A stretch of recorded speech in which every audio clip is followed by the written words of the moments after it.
নমস্কার। শারদীয় দুর্গোৎসব নারায়ণগঞ্জ আয়োজিত পূজা প্রস্তুতি 2024-এর এক নতুন পর্বে আপনাদের সবাইকে জানাচ্ছি স্বাগতম। পূজা প্রস্তুতির আজকের পর্বে আমরা প্রথমবারের মতো কথা বলতে যাচ্ছি নারায়ণগঞ্জের ত্রিপুরলিঙ্গ মঠ দৈত্য ভাণ্ডার কালী মন্দিরের কমিটির সাথে, যারা সাত্ত্বিকভাবে অত্যন্ত নিষ্ঠার সাথে পূজা আয়োজন করে যাচ্ছে প্রতি বছর। বছর বছর তাদের পূজা আয়োজনে জাঁকজমকতা এবং নতুনত্বের ছোঁয়া আমরা দেখে আসছি।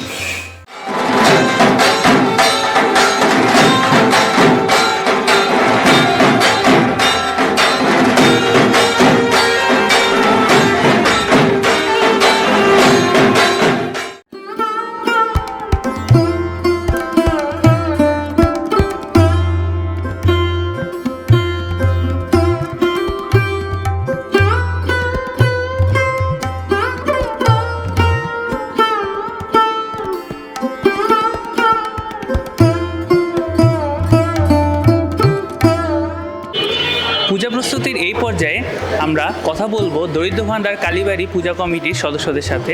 পরিচয় হয়ে নিয়ে তাদের থেকে জানবো এই বছরের পূজা আয়োজন সম্পর্কে। নমস্কার, আপনার পরিচয়টা জানতে চাচ্ছি। আমার নাম কমল চক্রবর্তী, দরিদ্র ভাণ্ডার কালীবাড়ির পুরোহিত। আমার নাম তন্ময় দাস, দরিদ্র ভাণ্ডার কালীবাড়ির সদস্য। দাদা নমস্কার, আমার নাম নিলয় সাহা, দরিদ্র ভাণ্ডার কালীবাড়ির সদস্য। আমার নাম বাপন চ্যাটার্জি, দরিদ্র ভাণ্ডার কালীবাড়ির সদস্য। যেহেতু আমরা অবস্থান করছি দরিদ্র ভাণ্ডার কালী মন্দিরে, আমরা জানি এটি একটি প্রসিদ্ধ কালী মন্দির হিসেবে পরিচিত নারায়ণগঞ্জের মধ্যে। তো এখানে দুর্গাপূজার আয়োজনটি কত বছর যাবৎ হয়ে আসছে? এখানে দুর্গাপূজার আয়োজনটা হচ্ছে প্রায় 100 বছরের উপরে। কার মাধ্যমে আসলে শুরু হয়েছে এটা কি আপনি বলতে পারবেন? অতুল মহারাজ নামক একজন মহারাজ ছিলেন তৎকালীন সময়ে, ওনার থেকে আমাদের জানা সত্ত্বে আর কি পূজার কার্যক্রম শুরু হয়েছে। যেহেতু পূজা প্রস্তুতির এই পর্যায়ে আমরা আমাদের পুরোহিত মশাইকে সাথে পেয়েছি, তো তার কাছে জানতে চাইবো যে এই বছর মহালয়া এবং পূজা আয়োজনটা কবে থেকে শুরু হচ্ছে? আশ্বিনের 15 তারিখ মহালয়া, আর আশ্বিনের 21 থেকে 25 তারিখ পর্যন্ত মায়ের পূজা। 21 তারিখ হলো ষষ্ঠী, তারপরে 25 তারিখ দশমী। ষষ্ঠী পূজার মধ্য দিয়ে মায়ের আগমন। ষষ্ঠী পূজার মধ্য দিয়ে মায়ের আগমন এবং দশমী দিয়ে মায়ের সমাপন। তা আমরা প্রতি বছরই শুনে থাকি যে মা দুর্গার আগমন এবং গমনের একটি বিশেষ নির্দিষ্ট পদ্ধতি থাকে। তো এই বছর কি থাকছে? এই বছর মার আসা হচ্ছে দোলায় আর যাওয়া হচ্ছে ঘটকে। তবে মার আসা এবং যাওয়া কোনোটাই ভালো না বিধেই দেশের এরকম পরিস্থিতি, সার্বিক পরিস্থিতি এই পর্যায়ে গেছে। এই কারণে আর কি সবাইকে বলি সবাই যেন মাকে একনিষ্ঠভাবে মাকে ডাকে, যেন মা যেন সবাইকে ভালো রাখে, সুস্থ রাখে, পরিবেশটা যেন শান্ত করে। এই পর্যায়ে নীলজার কাছে জানতে চাইবো যে পূজার আয়োজনে আপনারা এবার প্রতিমা শিল্পী হিসেবে কাকে রেখেছেন? প্রতিমা শিল্পী হিসেবে বিগত অনেক বছর যাবতীয় আমাদের ধীরেন পাল যুক্ত আছেন, তাকে এবার রাখা হয়েছে। নতুনত্ব কি কিছু থাকছে প্রতিমাতে? নতুনত্ব তো দাদা আমরা প্রতি বছরই চেষ্টা করি নতুনত্ব রাখার, মাকে নতুনভাবে সাজিয়ে তোলার, ফুটিয়ে তোলার। মা যদি চায় এবারও ভালো কিছু হবে, আমরা নতুনত্ব রাখছি দর্শকদের জন্য, এটা পূজার সময় দেখানো হবে। হ্যাঁ, আমরা প্রতি বছরই দেখে এসেছি যে অলংকারের বিষয়টা আপনারা প্রতি বছরই একটু ভালো এবং নতুনত্ব করার চেষ্টা করছেন। তো এই পর্যায়ে আপনার কাছে জানতে চাইবো যে অলংকার শিল্পী হিসেবে এবছর কে থাকছেন আপনাদের সাথে? আমাদের অলঙ্কার শিল্পী হিসাবে এবার থাকছিল শাঁখারী বাজারের সোলার শিল্পী শ্রী সুফল সুরমুকুট ঘরের। উনি এবার আমাদের গত বছরও তিনি কাজ করেছেন, এবারও উনি কাজ করছেন শাঁখারী বাজার। এই পর্যায়ে যেহেতু দেশের সার্বিক পরিস্থিতির কথা বিবেচনা করে এবছর সব জায়গায় পুজো পরিস্থিতিটা আমরা দেখে আসছি যে একটু ভিন্নতর থাকছে।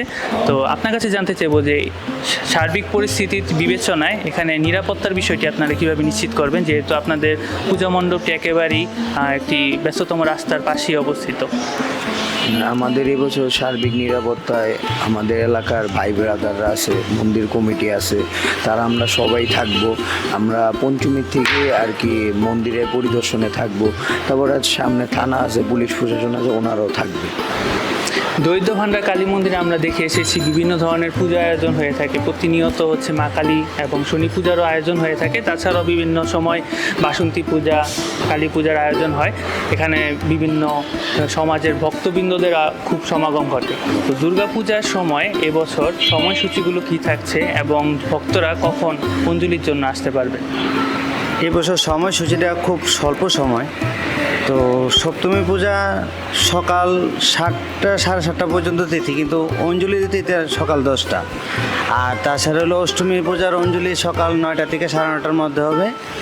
আর ওই দিনেই অষ্টমী দিনেই দুপুর 2:30 থেকে 3টার মধ্যে নবমী পূজার অঞ্জলি হয়ে যাবে। তারপর দিন দশমী। আর রোববারে গিয়ে হবে আপনার প্রতিমা বিসর্জন। আপনারা সবাই আসবেন, ঠিক আছে। দরিদ্র ভাণ্ডার কালী মন্দিরে আপনারা প্রতি বছর মণ্ডপকে সাজানোর জন্য বিশেষভাবে দৃষ্টি রাখেন। তো এই বছরের মণ্ডপ সজ্জার দিকটা আপনারা কীভাবে ভাবছেন এবং কোনো নতুনত্ব থাকছে কি না? হ্যাঁ দাদা, নতুনত্ব তো অবশ্যই থাকছে। আমাদের মণ্ডপ সজ্জা হিসেবে বিগত বছরের ন্যায় স্বপ্নছয় ইভেন্ট ম্যানেজমেন্ট ওনারা আছেন, ওনারা এই বিষয়টা দেখছেন। আমরা এবার বিশেষভাবে নতুনত্বের দিকটা দেখছি, কারণ মণ্ডপ সজ্জাটা বিগত কয়েক বছর ধরে আমরা চেষ্টা করছি নতুনভাবে করার। তো এবার নতুনত্ব অবশ্যই থাকছে দাদা। আর একটি বিশেষ তোরণ থাকছে, এবার বিশেষ আকর্ষণ হলো তোরণটা। আমাদের তোরণটা সবাই আসবেন, দর্শকরা দেখবেন, তারপরে বিবেচনা করবেন কেমন কি হয়েছে। তো আমরা এই তোরণটা দেখার জন্য সবাইকে আমন্ত্রণ জানাচ্ছি। আমাদের এবার বিশেষ একটি তোরণ থাকছে।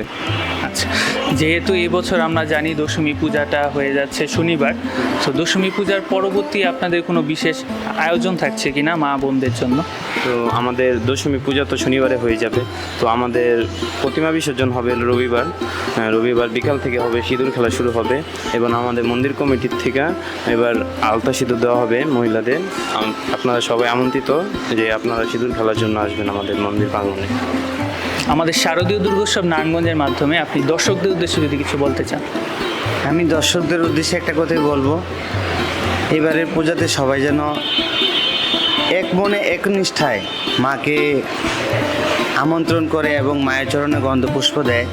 মা যেন সবারই ভালো রাখে, সুস্থ রাখে। যেহেতু আমরা দেখতেছি দেশের এবং পরিস্থিতির অবস্থা তেমন একটা ভালো না, তো মা যেন সবারই ভালো রাখে, সেই জন্য মাকে একটু ভালোভাবে আকুলভাবে মন প্রাণ থেকে মাকে ডাকতে হবে। আর আপনাদেরকে আমি একটা কথাই বলবো, আপনারা সবাই আসবেন আমাদের দরিদ্র ভাণ্ডার পূজাতে, সবাই এসে আনন্দ করবেন মায়ের চরণে গন্ধপুষ্প দিলে। সবাই ভালো করে পূজা করবেন, সুন্দর করে মানে আয়োজন করা হয়েছে মন্দিরে। সবাই আসবেন, দৈত্য ভাণ্ডার মন্দিরের পক্ষ থেকে সবাইকে জানাই শুভেচ্ছা। সবাইকে অগ্রিম শারদীয় শুভেচ্ছা। আমরা এবার বিশেষভাবে আমাদের মণ্ডপকে, আমাদের প্রতিমাকে, আমাদের মাকে সাজিয়ে তোলার চেষ্টা করছি। সবাই আসবেন, সবাইকে অগ্রিম শারদীয় শুভেচ্ছা রইল। ধন্যবাদ। আমাদের মন্দিরে এবার মাকে ফুটিয়ে তোলার চেষ্টা করা হচ্ছে। আপনারা সবাই আসবেন, সবাইকে আমন্ত্রণ রইল। শুভ শারদীয়া, সবাইকে অগ্রিম শারদীয় শুভেচ্ছা। ধন্যবাদ। দুষ্টের দমন এবং শিষ্টের পালনে মা দুর্গা ধরাধামে আসুক, এই আশা ব্যক্ত করে শারদীয় দুর্গোৎসব নারায়ণগঞ্জের আজকের এই পর্বটি শেষ করছি। দেখা হবে নতুন কোনো পর্ব নিয়ে। ততক্ষণ পর্যন্ত শারদীয় দুর্গোৎসব নারায়ণগঞ্জের সাথেই থাকুন। ধন্যবাদ।